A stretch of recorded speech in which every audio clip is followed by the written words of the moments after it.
पौर्वाणिक स्वाध्याय विलयम श्रीमत्श्रुत भक्ति का उत्सर्गम करूँ।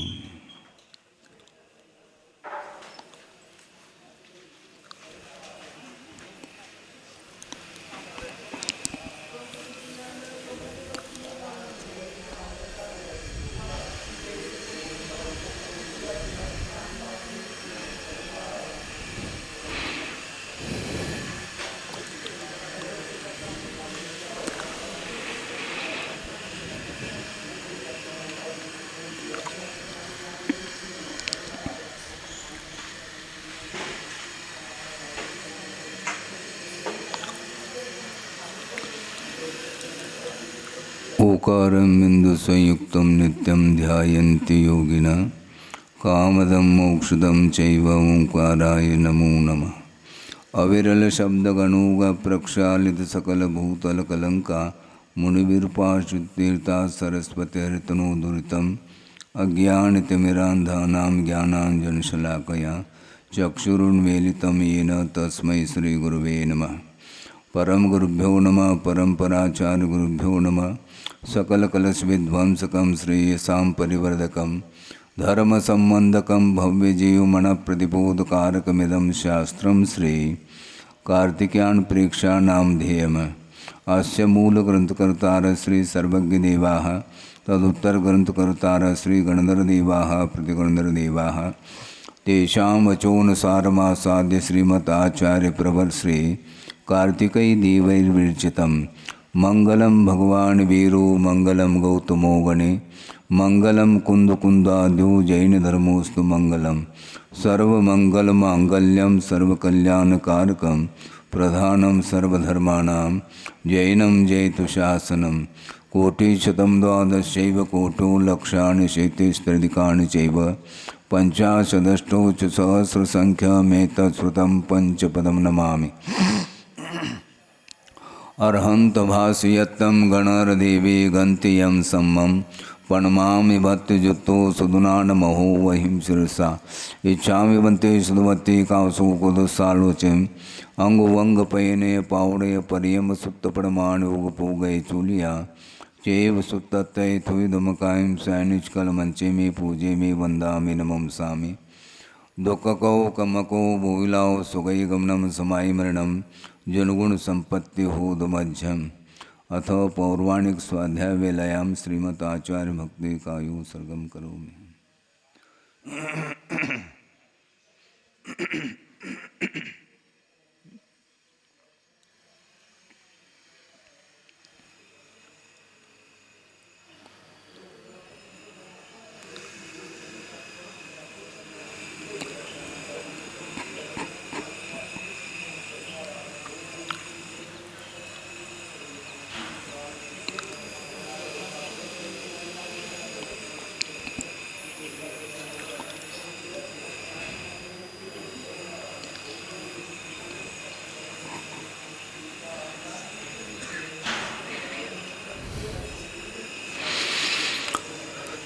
श्रुतजलधिपारगेभ्य स्वपरमत विभावना पटुमतिभ्य सुचरित तपोनिधिभ्यो नमो गुरुभ्यो गुणगुरुभ्य। छत्तीस गुण समज्ञे पंचव्याचार करण सुंदर से शिष्यानुग कुशले धम्मायरिये सदा वंदे गुरुवत्त संजमेनय तरंत संसार सायरम घोरम छिन्नन्ते अट्टकम मम जम्मन मरणम न पावेन्ते ये नित्यं व्रतमंत्रो होम निरता ध्यानाग्निहोत्राकुला षट्कर्मा विरता तपोधनदना साधुक्रिया साधव शीलप्रावरणा गुणप्ररणा चंद्रार्गतेजोदिकाः मोक्षद्वार्गपाठपाठनपटाः प्रीणन्तु मां साधव गुरुवः पान्तुनो नित्यं ज्ञानदर्शननायकाः चारित्राणवगम्भीरा मोक्षमार्गोपदेशकाः इच्छामन्त्य आयुर्वत्ते कावसोकोदसालोचिं सम्मनान समनसन समतिर्जुत्तानं पंचव्याचाराणाम् आयर्याणम् आयरादिस्तुनान् वदिष्याणं वज्झायाणं तिरेन गुणपालरयाणं सौसाणं सैनिचकलमंचे में पूजे में वंदामि नमंसामि। दुःखको कमको भोविलाओ सुगय गमनम समाय मरणम जनगुण संपत्ति होदमध्यम तिहोवन तुलयम देवम वंदिता तिहो निंद परिपूजम ओचम अनुपेहावो भवीय जनानंद जननी वो।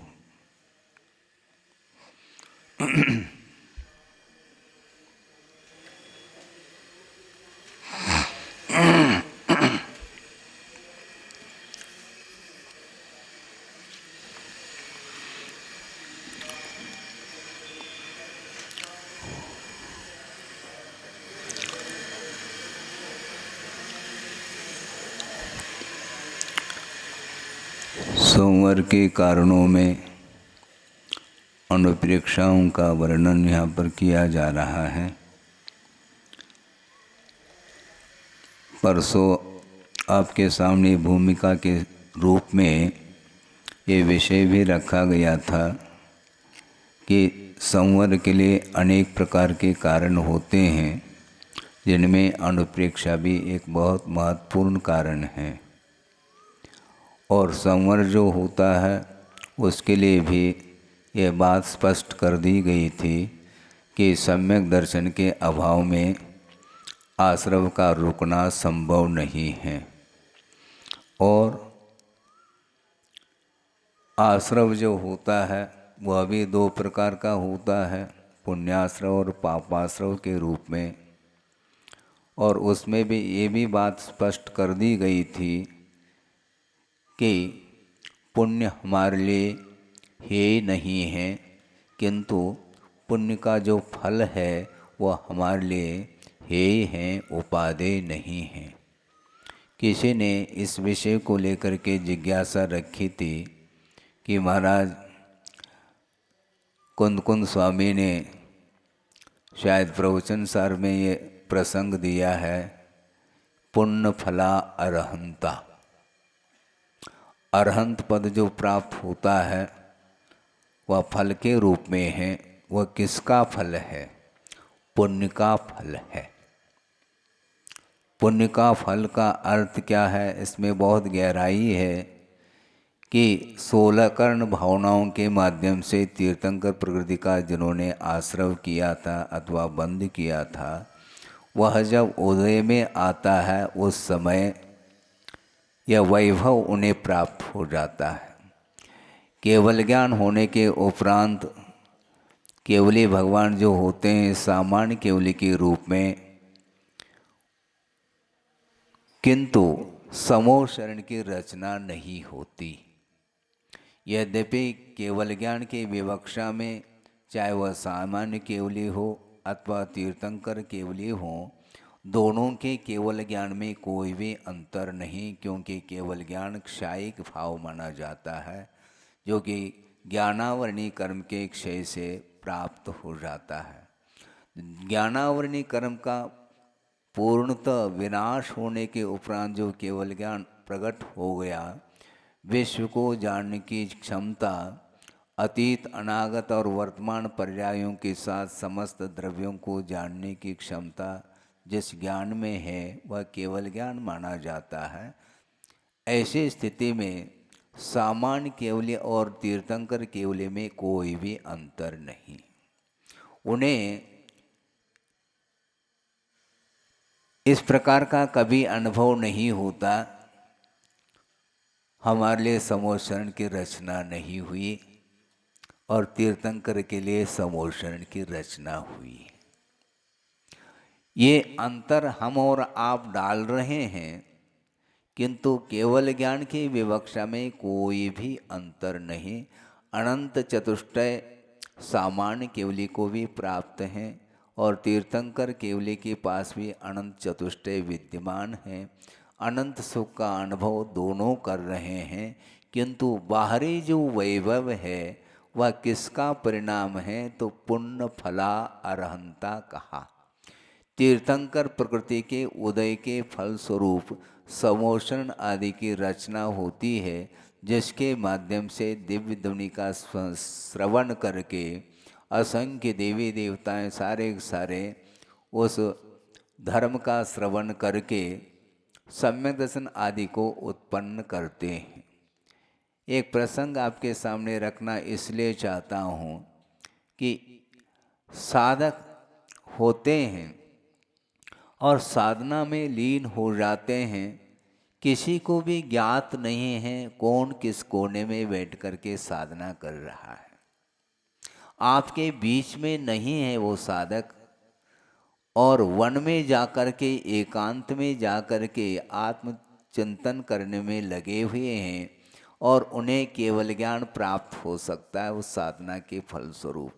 और किसी को भी ज्ञात नहीं होता कि किसको उस साधना का फल किसको मिला, क्या मिला। वहाँ पर जाकर के साधना के माध्यम से केवल ज्ञान को प्राप्त करके और मुक्त भी हो सकते हैं, किसी को अवगत नहीं है। इस अपेक्षा से उन्होंने आत्मा का कल्याण किया और उनके निमित्त को लेकर के किसी का कल्याण नहीं हो पाया, ये बात अलग है। इस दृष्टि से तीर्थंकर की विशेषता सामने आ जाती है। तीर्थंकर जो होते हैं वहाँ पर केवली भगवान भी होते हैं, ये भी सुनने में आता है। प्रतिमाण योग आदि ग्रंथों में समूह शरण में 12 सभाएं लगती हैं, और वहाँ पर गणधर परमिष्टि भी हैं, और सामान्य केवली भी हैं, और भी जो रिद्धिधारी मुनि महाराज आदिक भी हैं, चक्रवर्ती आदि भी बैठे हैं। तो केवल ज्ञान होने के उपरांत भी समोसर में वो विराजमान हैं, किंतु तीर्थंकर के समकक्ष नहीं। तीर्थंकर तो 500 धनुष ऊपर रहते हैं, किंतु सामान्य केवली उनके समकक्ष नहीं बैठते, यद्यपि वो भी 4 अंगुल ऊपर ही बैठते हैं। तो वहाँ पर बैठने की क्या आवश्यकता है, ये भी एक अपने आप में मन में विकल्प आता है। आवश्यकता है नहीं है इसकी बात नहीं है, किंतु गुरुदेव ने यही कहा था कि तीर्थंकर का यह वैभव है। वहाँ पर इस प्रकार के केवली आदिक भी विराजमान होते हैं, और गणधर परमेष्टि भी रहते हैं, और श्रुत केवली आदिक भी रहते हैं। और भगवान की तीर्थंकर प्रभु की जब दिव्य ध्वनि खिलती है, उसको आत्मसात करते हुए गणधर परमेष्टि उस दिव्य ध्वनि की जो विशेषता है, उसमें जो अनंत अर्थ जो गर्भित है, वो श्रुतज्ञान के माध्यम से उसकी विशेषता को सामने बताते हैं। ये सारा वैभव किसका है, तीर्थंकर का है। इस अपेक्षा से इसमें अंतर आता है। इसलिए पुण्य फला अरहंता, किंतु पुण्य का फल जो सामने आया है समोचरण के वैभव आदि के रूप में, किंतु उसके प्रति भी प्रभु की कोई दृष्टि नहीं है।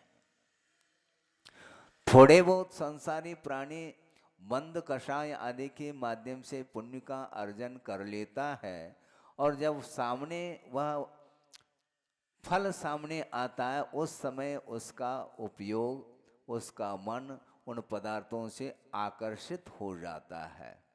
इसलिए वह पुण्य का फल चाहता है, पुण्य के फल का उपभोग करता है।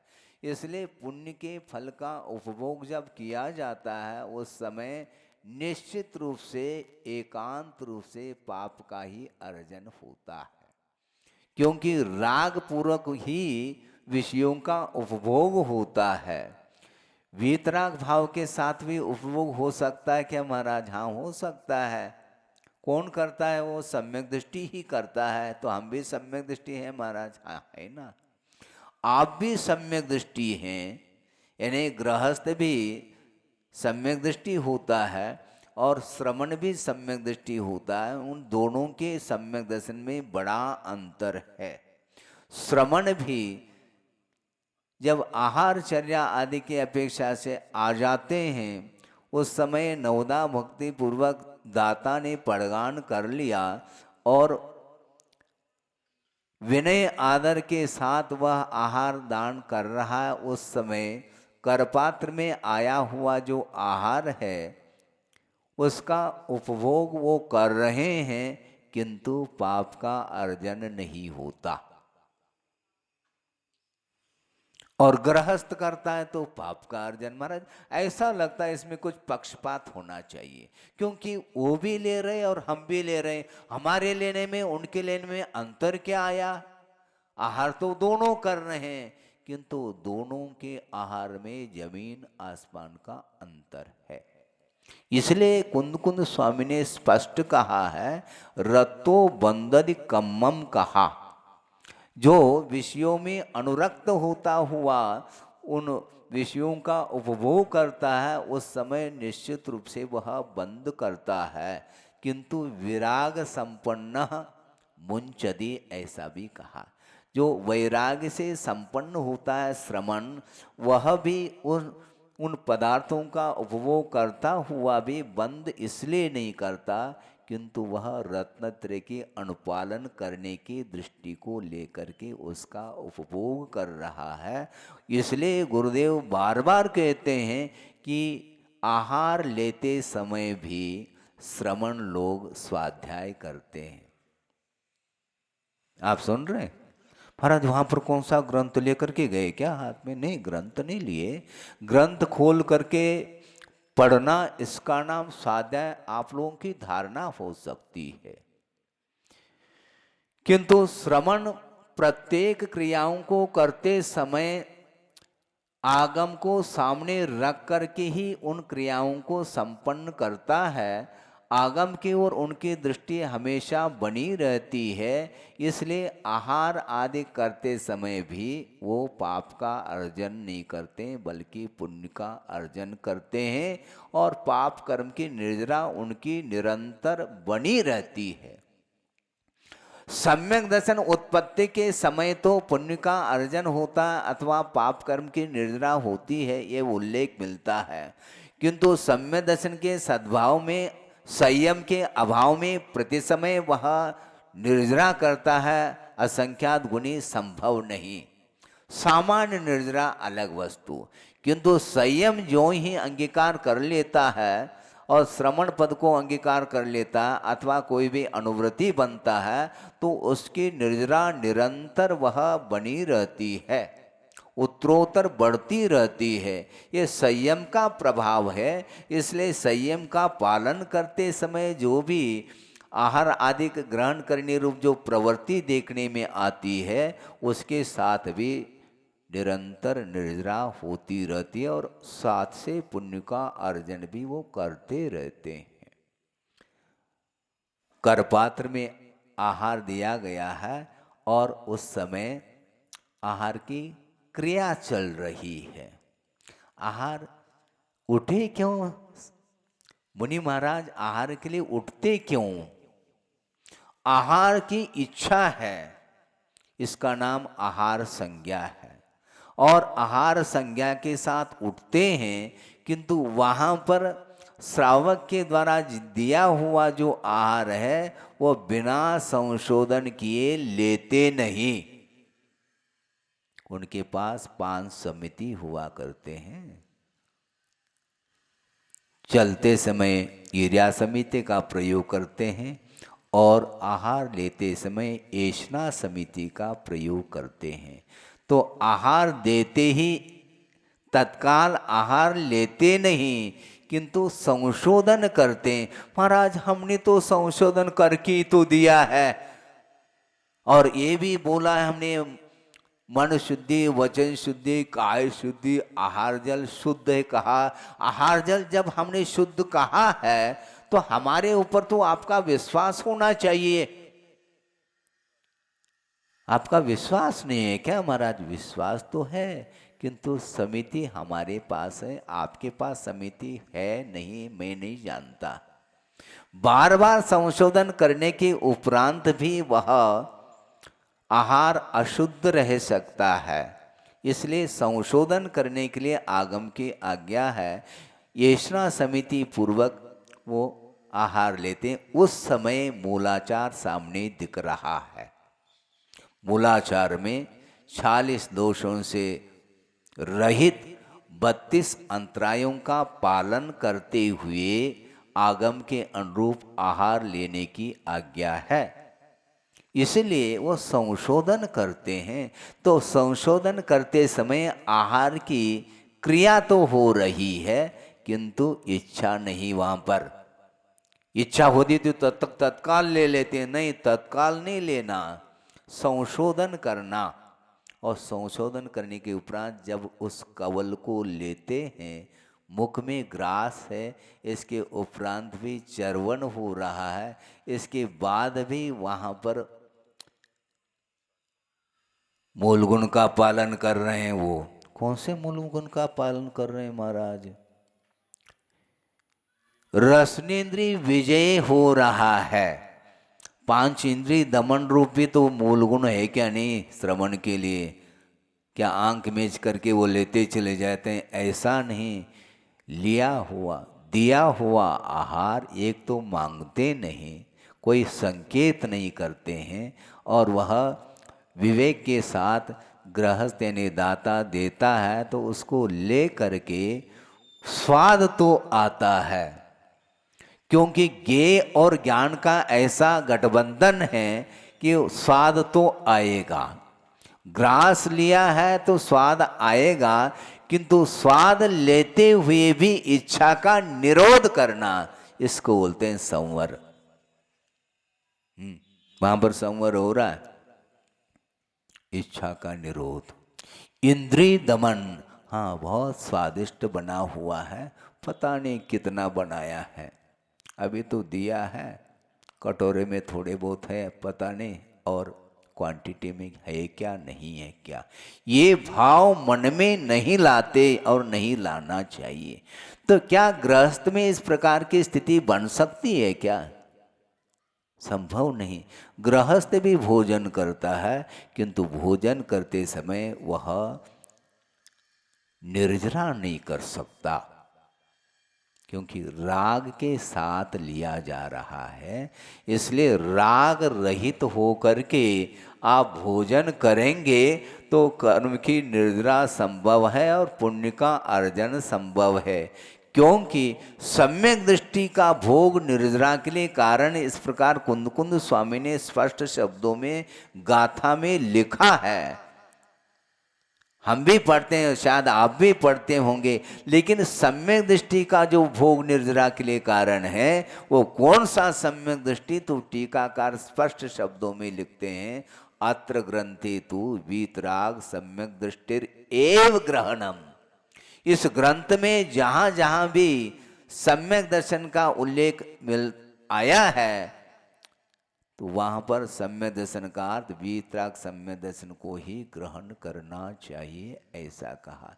इतने मात्र से उनको संतुष्टि नहीं मिली और आगे जाकर के और स्पष्ट करते हैं कि अत्र ग्रंथे तु पंचम गुणस्थानात् उपरितनानाम एव ग्रहणम, यानी पंचम गुणस्थान से भी ऊपर उठे हुए जो साधक हैं उनका यहाँ पर ग्रहण किया गया है। यानी वीतराग सम्यक दर्शन श्रमण अवस्था के बिना संभव नहीं, और वीतराग सम्यक दर्शन के बिना वह भोग्य सामग्री निर्जरा के लिए कारण नहीं बन सकती, यह स्पष्ट है।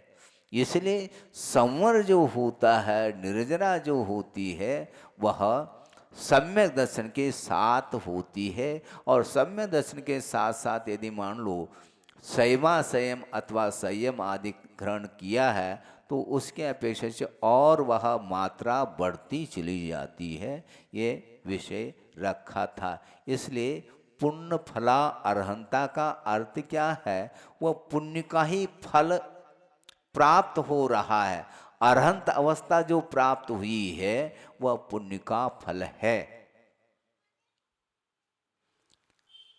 सात से पुण्य का फल है, और सात से पुण्य का अर्जन किसके द्वारा किया था? रत्नत्रय की साधना के साथ ही सात से पुण्य का अर्जन होता है। सम्यक दर्शन के साथ भी सात से पुण्य का अर्जन होता है, तो संयम के साथ तो और सात से पुण्य का अर्जन होता है। तुम्हारा हमारे लिए भी तो कुछ बताओ कि आप अपनी अपनी बात तो कह रहे हैं, अपनी अपनी बात नहीं कह रहे हैं, आगम में जो लिखा है पात्र के अनुरूप उसका विश्लेषण भी तो हमें करना होगा ना। आगम में जहाँ कहीं भी पात्र को लेकर के विश्लेषण किया है, प्ररूपणा की है, उसको आगम के अनुरूप ही रखा जाता है, भले ही आपको वह रुचे अथवा न रुचे। गुरुदेव ने एक बार कहा था कि रोगी के अनुरूप चिकित्सा नहीं होती, रोग के अनुरूप होती है। क्या?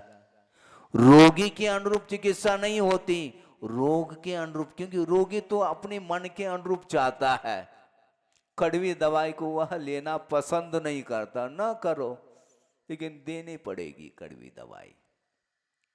उसी प्रकार आप अपनी भूमिका के अनुरूप पुण्य का अर्जन कर सकते हो, निषेध नहीं है, किंतु श्रवण अवस्था में जो पुण्य का अर्जन होता है उस क्वालिटी का पुण्य का अर्जन गृहस्थ अवस्था में संभव नहीं है। इसलिए पुण्य का अर्जन, पुण्यार्जन करने की कला आनी चाहिए। पुण्यार्जन करने की कला जिसके अंदर नहीं है, फिर भी वह पुण्य का अर्जन कर तो सकता है, किंतु वह पुण्य फलता नहीं। फिर क्या? वह पुण्य इसलिए नहीं फलता क्योंकि वह दिया थोड़ा सा और बदले में ज्यादा चाह रहा है। समस्या ये है, अपेक्षा के साथ आप क्यों दान देते हो? बिना अपेक्षा के दान देओ, ये कहा। तत्वार सूत्रकार कह रहे हैं, अनुग्रहार्थम सस्याति सर्गो दानम कहा। अनुग्रह के लिए स्व अर्थात धन होता है, स्व अर्थात अपना भी होता है। स्वयं ने जो नीति न्याय के अनुरूप जो वित्त का अर्जन किया है, उसका वह पात्र के अनुरूप दान देता है, किंतु दान देते समय वह भाव क्या रखता और क्या रखना चाहिए? तो आचार्य कहते हैं अनुग्रहार्थम, अनुग्रह करने के लिए। तो अनुग्रह केवल दाता जो दान दे रहा है वह उसका फल मात्र पात्र के लिए नहीं जाता, किंतु दाता के लिए भी उसका फल मिलता है। दाता के ऊपर क्या अनुग्रह होगा महाराज?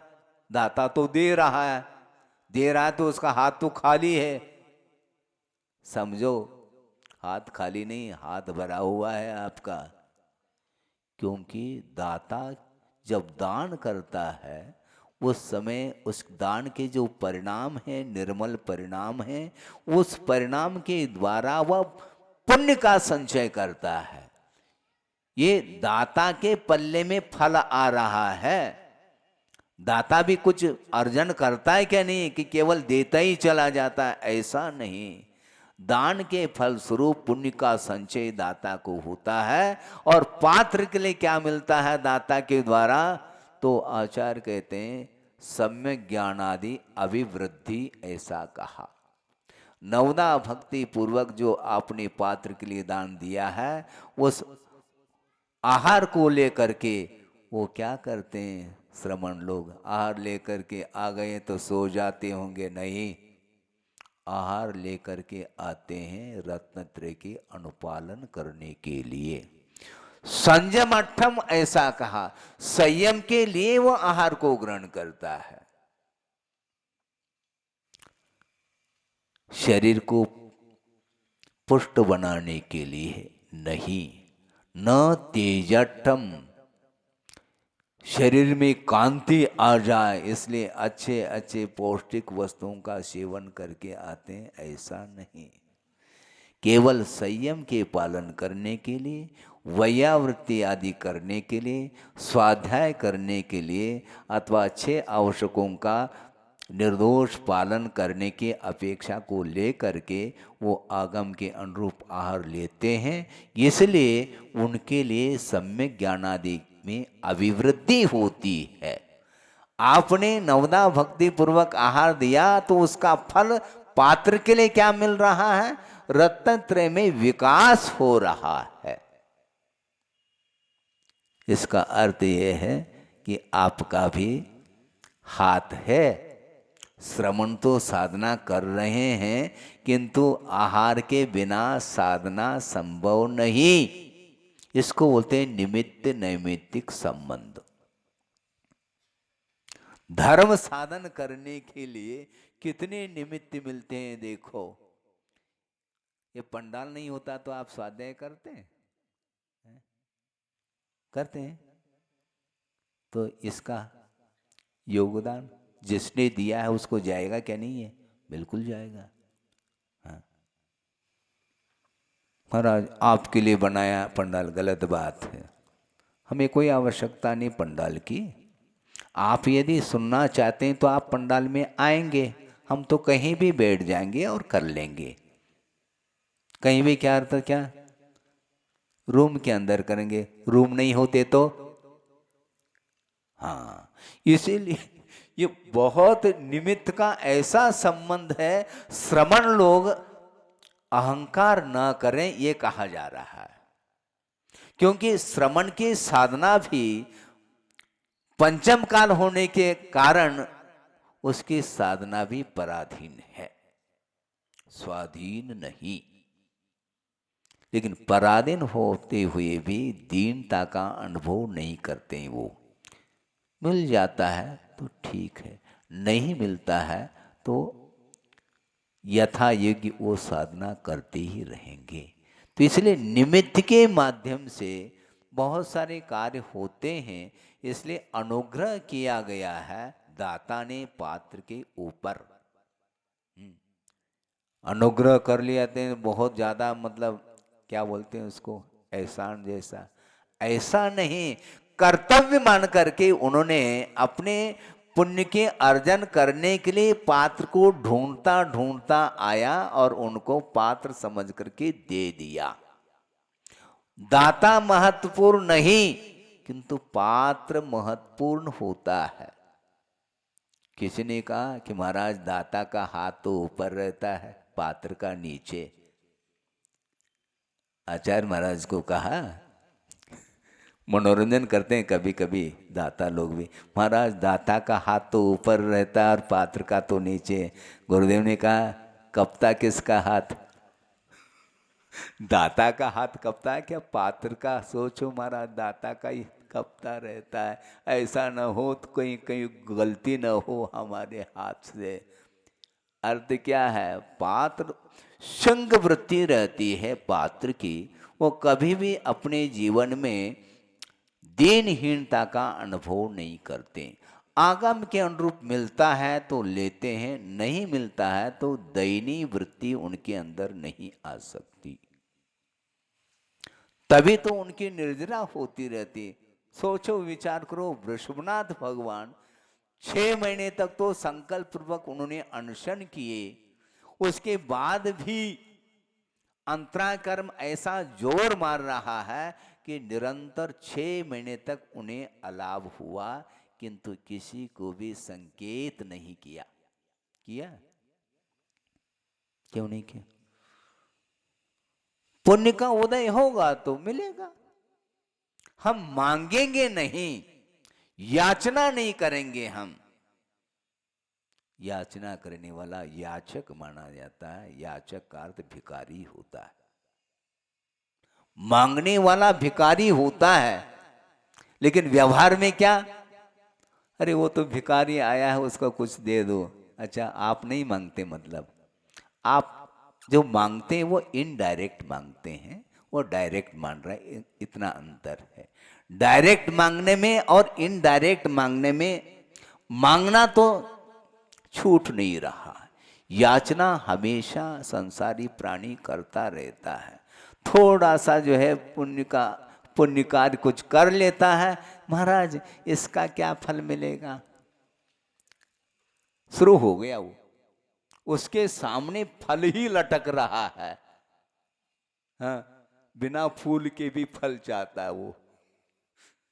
रत्ती भर आप धार्मिक कार्य करो नहीं और फल की ही यदि मान लो निरंतर इच्छा बनी रहेगी, तो फल को चाहने वाला व्यक्ति साथ से पुण्य का अर्जन नहीं कर सकता। इसलिए निरपेक्ष भाव के साथ आप दान करिएगा। पुण्यार्जन करने की कला इसको बोलते हैं। निरपेक्षता नहीं होती। अपेक्षा रख करके क्यों करते हैं आप? आपको आचार्य महाराज कहते हैं मांगने का अर्थ कर्म के ऊपर विश्वास नहीं, ऐसा समझना चाहिए। मांगो क्यों? भगवान के सामने हाथ जोड़ो। हाथ क्यों जोड़ रहे हो? भगवान के सामने हाथ जोड़ो, भगवान की भक्ति करो, मांगो नहीं। भगवान के पास गए हाथ जोड़ करके मांगने के लिए गए क्या? लेकिन प्राय करके होता है क्या नहीं? प्राय 99% कह दो, कोई अन्योक्ति नहीं कि वह भीतर भाव रखता है, हे भगवान हमारा दुकान मकान फला फूला रहे, परिवार फला फूला रहे, तो भगवान देते हैं। आपकी धारणा क्या है? यदि भगवान देते हैं ऐसा मानते हैं तो ईश्वर कर्तृत्ववाद आने में देर नहीं। हाँ, अन्य दर्शनकारों ने ये माना है सृष्टि के कर्ता ईश्वर है, हम कुछ नहीं कर सकते हैं, हम भगवान का भजन करेंगे, जो कुछ भी देना आदि करना वो भगवान के ऊपर है। एक एक पत्ता पत्ता भगवान के बिना हिल नहीं सकता, इस प्रकार उनकी मान्यता है। तो उस मान्यता में और हम लोगों की मान्यता में अंतर कहाँ देखने में आ रहा है? भगवान, हम भी मानते हैं भगवान देते हैं, भगवान देते नहीं, बल्कि भगवान की भक्ति करने से पुण्य का अर्जन होता है, और पुण्य का अर्जन होता है तो उदय में आता है, तो सामग्री मिलती है। भगवान उसमें निमित्त हैं, ये ठीक है, लेकिन डायरेक्ट भगवान दे रहे हैं ऐसा नहीं है। उनके पास है कुछ देने के लिए, उनने सब कुछ छोड़ दिया है, फिर आपको क्या देंगे? वो दे नहीं सकते, किंतु त्याग के लिए आपको प्रेरित कर सकते हैं। प्रेरित मतलब कहने में आता है उनके चरणों में जाने से ही त्याग की भावना जागृत होती है। वो इतना प्रभाव, व्यक्तित्व उनका असाधारण व्यक्तित्व है, उनके चरणों में जाते ही त्याग की भावना आ जाती है। तो अर्थ क्या हुआ? पुण्य फला अर्हंता को लेकर के ये विषय रखा गया। इसलिए ये पुण्य का फल भोगने से पुण्य अर्जित नहीं होता, किंतु भोग सामग्री को हे बुद्धि के साथ जब त्याग कर देते हैं तो पुण्य का अर्जन होना प्रारंभ होता है। इस प्रकार ये विषय हुआ। थोड़ा सा आगे हम बढ़ते हैं। अब नामोल्लेख कर रहे हैं 12 जो भावनाएं हैं, अनुप्रेक्षाएं हैं, 2 गाथाओं के माध्यम से केवल नामोल्लेख करके फिर प्रत्येक भावना के विषय में यहाँ पर वर्णन करेंगे। अध्व असरण भणिया संसारा मेघमन्न मसयुक्तम आसव संवरणामा निजर लोयान पे हावो ये जानिवून भाव दुल्लह धम्मानुभावना निचम मनवयन काय शुद्धि ये दादस दोय फणियाहू 10 दोय फणियाहू अर्थात 10 और 2 यानी 12 ये अनुप्रेक्षाएं हैं, भावनाएं हैं। मन वयन काय शुद्धि, मन वचन काय की शुद्धि पूर्वक, आप ध्यान से सुने, मन वचन काय की शुद्धि पूर्वक ही अनुप्रेक्षाएं, इनका चिंतन करना चाहिए। हम चिंतन कर रहे हैं और उपयोग अन्यत्र चला जा रहा है हमारा। तो जिधर आपका उपयोग जा रहा है तो वही उसी का चिंतन माना जाएगा। आप बोल रहे हैं 12 भावना, किंतु आपका उपयोग अन्यत्र जा रहा है, तो अन्यत्र जो उपयोग गया है वह भी बुद्धि पूर्वक ही गया है, क्योंकि उपयोग एक समय पर एक विषय में लगा रहता है। इसलिए मन वचन काय की शुद्धि पूर्वक चिंतन करने के लिए कहा गया है, आकुलता नहीं। जहां आकुलता है वहां पर केवल मुख से पाठ किया जा रहा है, गुणन नहीं हो रहा है। केवल वह पाठो करे दी, पाठ मात्र कर लेता है, वह अनुकरण नहीं करता। इसलिए मन की पवित्रता के साथ, वचन की पवित्रता के साथ और काय की शुद्धि पूर्वक इन 12 भावनाओं का चिंतन करना चाहिए। ये नामोल्लेख किया है अध्रुव अर्थात अध्रुव भावना यानी अनित्य भावना। अशरण अर्थात मेरे लिए कोई शरण लेने योग्य उस संसार में कोई वस्तु नहीं है, इस प्रकार चिंतन करना। और संसार 5 प्रकार का संसार है, द्रव्य क्षेत्र काल भव और भाव के अपेक्षा से, उसका वर्णन आगे करेंगे। उसका चिंतन करना और एकत्व का चिंतन करना। एको हम, मैं अकेला हूँ, मेरा कोई साथी संगाती नहीं। जब मेरा कोई साथी संगाती नहीं है तो उसकी प्रतीक्षा क्यों करते हैं अपन?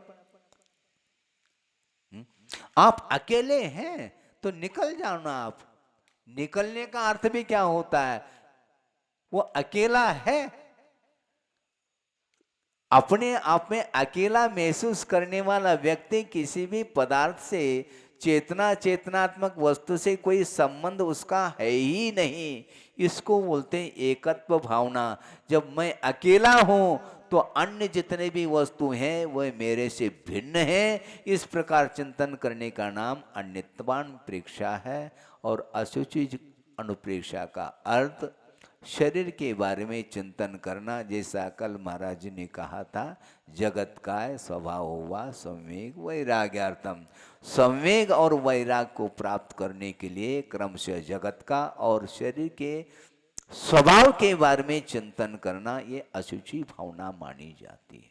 आश्रव का अर्थ स्पष्ट ही है, कर्मों का परिणमन होता है। कर्म वर्गनाएं कर्म के रूप में जो परिणत होती हैं उसका नाम आश्रव है। इसका विशेष व्याख्यान बाद में किया जाएगा। संवर का अर्थ संक्षेप में जो कर्मों का आना हो रहा था उसको रोकने का नाम संवर है। और पूर्वबद्ध जो कर्म है उन कर्मों को खपाने का नाम निर्जरा है। संयम आदि के माध्यम से पूर्वबद्ध कर्म की एक देश जो क्षय होता है उसका नाम निर्जरा बोलते हैं। और लोकान प्रेक्षा का अर्थ 3 लोक के बारे में डिटेल चिंतन करना, ये लोकान प्रेक्षा है। और बोधि दुर्लभ भावना का अर्थ क्या है? बोधि का अर्थ रत्नत्रय है, उसकी दुर्लभता के बारे में चिंतन करना चाहिए। आसानी के साथ रत्नत्रय की प्राप्ति नहीं होती। बहुत पुरुषार्थ करने के उपरांत एक जो वस्तु हैं या पर्याय के अपेक्षा से दुर्लभताएं हैं, उनको पार करता हुआ जब वह रत्नत्रय को प्राप्त कर लेता है तो वह दुर्लभता के कोटि में आ जाता है। और धर्म की अनुप्रेक्षा, धर्म के स्वरूप के बारे में चिंतन करना, इस प्रकार ये 12 भावनाओं का उल्लेख किया है। नाम मात्र कथनम उद्देश्य, ऐसा कहा। मात्र नाम का उल्लेख किया 2 गाथाओं के माध्यम से। अब इसका विस्तार के साथ स्वरूप का विश्लेषण आगे के गाथाओं में एक गाथा में किया जाएगा। अथ 19 गाथा भी अनित्य अनुप्रेक्षाम व्याख्याति कह रहे हैं। यानी 19 गाथाओं के माध्यम से अनित्य अनुप्रेक्षा का कथन किया जा रहा है। अनित्य के बारे में सोचिए आप, अनित्य किसको बोलते हैं? बता रहे हैं, जम किंच भी उपन्नम तस् विनाशो हवेणेमेण परिणाम स्वरूपेण मे नय किंच विशासयम अत्थि।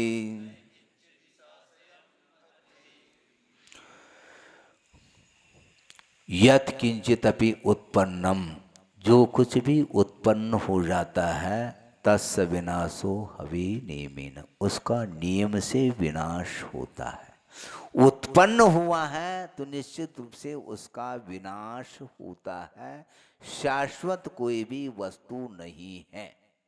किंतु एकांत से कथन नहीं कर रहे हैं, किंतु विवक्षा को लेकर के कथन किया जा रहा है।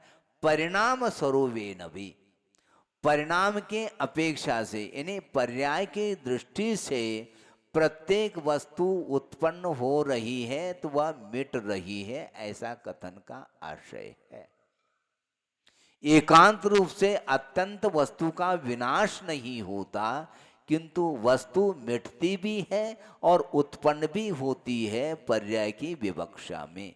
पर्याय का अर्थ क्या है? अवस्था विशेष का नाम पर्याय बोलते हैं। जैसे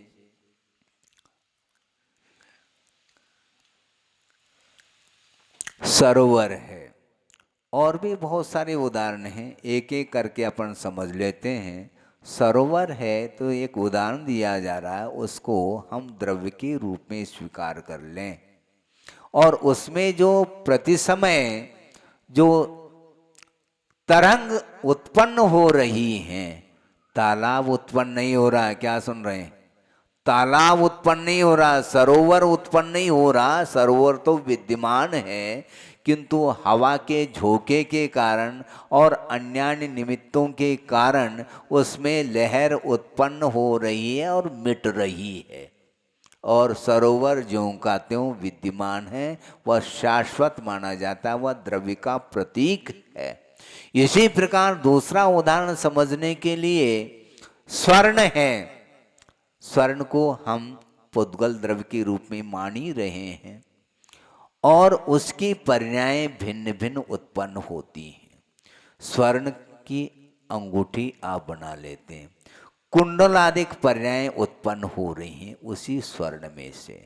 ये कुंडलादिक जो है ये अवस्था विशेष है, इसको पर्याय की संज्ञा देते हैं, किंतु कुंडल को आपने परिवर्तित करके उसके द्वारा हार बना लिया मान लो, तो स्वर्ण ज्यों का त्यों विद्यमान है, किंतु कुंडल का व्यय हुआ और हार की उत्पत्ति हो गई। और स्वर्ण, कुंडल में भी स्वर्ण था और हार में भी स्वर्ण विद्यमान है, इसको बोलते हैं द्रव्य। द्रव्य के अपेक्षा से वस्तु का विनाश संभव नहीं, किंतु उस वस्तुगत जो पर्याय हैं, अवस्था विशेष हैं, वो द्रव्य क्षेत्र आदि के निमित्त को लेकर के वह परिणमन को प्राप्त कर जाता है। वह द्रव्य तो निश्चित रूप से भिन्न भिन्न पर्याय उत्पन्न होती हैं, और एक पर्याय उत्पन्न होती हैं तो पूर्व पर्याय का व्यय अनिवार्य सिद्ध हो जाता है।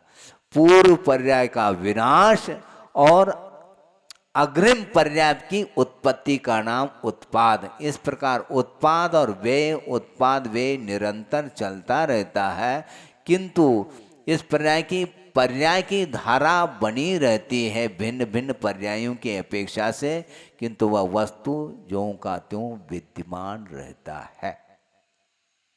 यदि एकांत रूप से वस्तु का विनाश मानते हैं तो बहुत बड़ी बाधा आती है। बाधा ये आती है, किसी ने चोरी कर ली, फिर उसको पकड़ो, कैसे पकड़ेंगे? वस्तु का विनाश हो गया। वस्तु का विनाश हो गया, क्योंकि एक दर्शन ऐसा है जिसको वह उस वस्तु को एकांत रूप से अभाव के रूप में स्वीकार करता है, क्षणिक मानता है। यत् सत तत्सर्वम क्षणिकम, इस प्रकार उसकी मान्यता है। जो कुछ भी पदार्थ विद्यमान है वह क्षणवर्ती है, अत्यंता भाव मान लेता है। इस प्रकार मानने से बहुत बड़ी बाधा आ जाती है। अर्थ पर्याय की विवक्षा से प्रति समय वह वस्तु उत्पन्न हो रही है और मिट रही है, ये अर्थ पर्याय की अपेक्षा से। महाराज ये अर्थ पर्याय क्या है? आपने अभी कहा था कि अवस्था विशेष का नाम पर्याय कहा था, ये अर्थ पर्याय क्या वस्तु है इसको बताओ आप। हाँ, उसके बिना हम कैसे समझेंगे? आचार्यों ने पर्याय के विषय में ये विषय दिया है कि पर्याय दो तरह से हुआ करती है, एक अर्थ पर्याय और एक व्यंजन पर्याय। अर्थ पर्याय का अर्थ क्या है? एक समय वर्तिना ये पर्याया तेतु अर्थ पर्याया। जो एक समयवर्ती पर्याय होती है उसका नाम अर्थ पर्याय। बहुत सूक्ष्म है, ये पकड़ में नहीं आएगा आपको, उदाहरण के द्वारा हम दे देंगे बाद में। एक समयवर्ती जो पर्याय होती है उसका नाम अर्थ पर्याय है, और ये अनेक समयवर्तिना पर्याया तेतु व्यंजन पर्याय। जो अनेक समयवर्ती पर्याय होती हैं उसका नाम व्यंजन पर्याय है, जो कि वह दृष्टिगत होती है। मनुष्य पर्याय है, ये स्थूल पर्याय है, इसलिए इसको व्यंजन पर्याय कहा है। जीव संबंधी जो नर नारकादिक जो पर्याय हैं वो जीव के वो पर्याय वैभाविक द्रव्य व्यंजन पर्याय मानी जाती हैं। गुण पर्याय अलग है, द्रव्य पर्याय अलग है, और द्रव्य पर्याय में भी स्वाभाविक द्रव्य पर्याय अलग है और वैभाविक द्रव्य पर्याय अलग है। तो जीव संबंधी जो नर नारकादिक जो पर्याय हैं वे जीव संबंधी द्रव्य व्यंजन पर्याय मानी जाती हैं, जो कि स्थूल हुआ करती हैं। अनेक समय तक वह विद्यमान रहती हैं पर्याय, इसलिए उसको व्यंजन पर्याय की संज्ञा दी है। मनुष्य पर्याय है, कोई 150 साल का, ठीक है। जब तक मनुष्य आयु का उदय रहेगा तब तक उसको मनुष्य की संज्ञा मिलेगी। जन्म किसका हुआ? मनुष्य का जन्म हुआ, ऐसा बोलने में नहीं आता है? लाला पैदा हुआ है, ऐसा ही बोला जाता है ना। बालक की उत्पत्ति हो जाती, शिशु की उत्पत्ति होती है। तो जिस समय उत्पत्ति हुई उस समय वह मनुष्य का उसका उदय चल रहा है, किंतु वो पूरे जीवन काल तक वह शिशु अवस्था नहीं रहती, इसी का नाम पर्याय है। मनुष्य तो बना रहेगा वो, ये व्यंजन पर्याय है, किंतु शिशु अवस्था कुछ समय के लिए है, वो भी व्यंजन पर्याय, किंतु उसमें परिवर्तन आएगा। और 8-10 साल भी नहीं हुआ, 5-6 साल तक ज़्यादा शिशु अवस्था रहती, फिर बाद में धीरे धीरे वह किशोर अवस्था प्रारंभ होती है। 17-18 साल तक वह ज़्यादा 20 साल तक मान लो, और किशोर अवस्था, उसके बाद फिर युवा अवस्था चालू होती है, और युवा अवस्था के उपरांत प्रौढ़ अवस्था आती है। लगभग 50 को छू जाए उसको प्रौढ़ अवस्था, 40-50 के दरमियान उसको प्रौढ़ अवस्था बोलते। फिर बाद में वृद्धावस्था प्रारंभ होती है। 60 साल व्यतीत किया बस, और रिटायर्ड होने को है, हो ही जाएगा वो। वह वृद्धावस्था, ये सारी अवस्थाएं मानी जाती हैं, इसी को पर्याय बोलते हैं। और ये व्यंजन पर्याय इसलिए कहा क्योंकि ये दृष्टिगोचर होती है ये पर्याय। किंतु अर्थ पर्याय एक ऐसी पर्याय वह प्रति समय मिट रही वह पर्याय। एक समयवर्ती पर्याय को ग्रहण करने की क्षमता छद्मस्थ के योग्य नहीं है। छद्मस्थ ज्ञान के माध्यम से एक समयवर्ती पर्याय को पकड़ नहीं सकते, इसलिए उसको अर्थ पर्याय कहा। घड़ी है, घड़ी चल रही क्या नहीं है? यदि सेकंड का कांटा है तो देख करके बोल लेते महाराज घड़ी चालू है, चल रही है। और मिनट का कांटा देखने में आ रहा है, आसानी से कांटा खिसक रहा है क्या मिनट का? लेकिन देखने में गौर से देखना पड़ता है। और घंटे का महाराज बहुत कठिन है, इसी को बोलते हैं अर्थ पर्याय। जबकि घंटे के कांटे में भी परिवर्तन है, उसमें भी गति है। ऐसा नहीं कि 9 के बाद 10 बजने के बाद एक साथ घंटे का कांटा जो है 10 पर पहुंच जाते, ऐसा नहीं, प्रति समय परिणमन जारी है। इसको अर्थ पर्याय की संज्ञा दी गई है। इस प्रकार अर्थ पर्याय और व्यंजन पर्याय की दृष्टि से प्रत्येक समय वस्तु का उत्पाद और व्यय, उत्पाद व्यय बना रहता है। और ये पर्याय की अपेक्षा से प्रति समय वस्तु विनाशशील होते हुए भी द्रव्य की अपेक्षा से वह अविनश्वर कहा है। क्योंकि एकांत रूप से यदि हम द्रव्य को पर्याय के अनुरूप वह विनाशशील मान लेंगे तो बहुत बड़ी बाधा आती है। बाधा तो यह है किसी की पहचान नहीं कर पाएंगे हम। हाँ, ये वही तो है जिसको हमने कल देखा था। यदि एक क्षणवर्ती वह पदार्थ हो जाता तो ये वही है, ये वही है, इस प्रकार का बोध होता है क्या? संभव नहीं। महाराज बहुत दिन बाद हम आ गए, आप पहचानते हैं हमें? अच्छा, पहचानते हैं? क्यों नहीं? व्यंजन पर्याय है, ज्ञान का बुद्धि का विषय बनता है। अर्थ पर्याय के अपेक्षा से नहीं बन सकता। प्रति समय नवीनता आ रही है, उसमें घटित हो रहा है, वह नवीन नवीन नवीन नवीन पर्याय उत्पन्न हो रही, लेकिन वह प्रतिविज्ञान का विषय बन जाता है। और प्रतिविज्ञान बोलते किसको?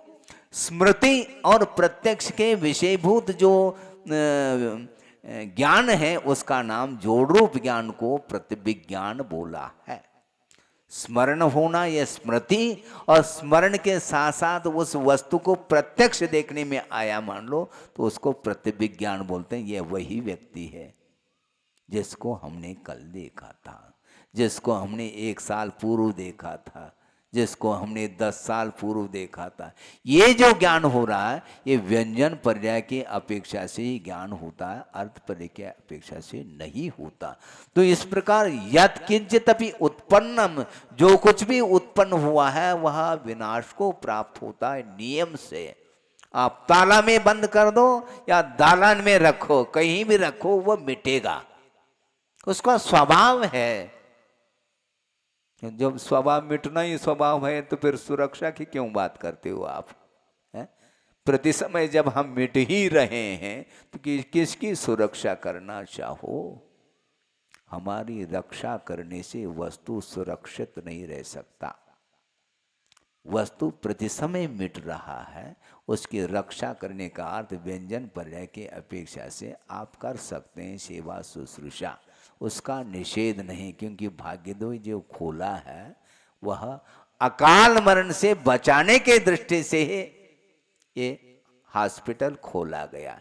क्योंकि मरण से किसी को बचाया नहीं जा सकता, क्योंकि आयु क्षयेन मरणम कहते हैं। आयु के क्षय के माध्यम से मरण होता है, उसको रोक नहीं सकता। अनंत शक्ति के धारक भगवान भी मरण से बचा नहीं सकते, हम और आप तो बहुत दूर की बात है। किंतु उदीर्णा से अकाल मरण से बचाया जा सकता है, इसी अपेक्षा से रक्षा की बात आती है। इस प्रकार परिणाम स्वरूपेण, परिणाम अर्थात पर्याय की अपेक्षा से नए किंच विशासयम अथि, संसार में कोई भी शाश्वत वस्तु नहीं है। इस प्रकार अनित्य के बारे में चिंतन निरंतर करिए तो अपने आप शरीर के प्रति भी मोह ममत्व भाव समाप्त हो सकता है, होता है। आप फील करते हुए करिए। आचार्य महाराज का कहना है मात्र पढ़ने मात्र से नहीं, किंतु मन वचन काय की शुद्धि पूर्वक अनुभव के साथ फील होना चाहिए, फीलिंग्स आनी चाहिए। हाँ, उसके बिना क्या, केवल पढ़ने पलटने मात्र से थोड़ी होगा। आपके पास भले किताब हो अथवा ना हो, जो बताया जा रहा है उसको मनोयोग के साथ सुन करके उसका अनुकरण करने का आप प्रयास करेंगे। ये प्रैक्टिकल पेपर है, थ्योरेटिकल नहीं। आगम तो थ्योरी बताता है, लेकिन प्रयोग करने के लिए बताया जा रहा है। हम प्रयोग नहीं करेंगे। अनित्य भावना, अनित्य भावना चली गई, अशरण भावना आ गई, ये तो चलते ही रहता है। प्राय करके पंच कल्याणक में छोटे छोटे बच्चे जो है ना ये पाठ करते हैं, अनित्य भावना आ गई और चली गई, तो ये आएगी और चली जाएगी। अनुप्रेक्षा जो ग्रंथ जो वाचना की जा रही है यहाँ पर वो भी समाप्त होगा। वाचना के अपेक्षा से समापन हो सकता है, किंतु निरंतर चिंतन आपका होना चाहिए। जब ये शाश्वत नहीं है तो इसके प्रति अटैच क्यों, लगाव क्यों, उसके प्रति आकर्षण क्यों? वो आकर्षण क्यों हो रहा है?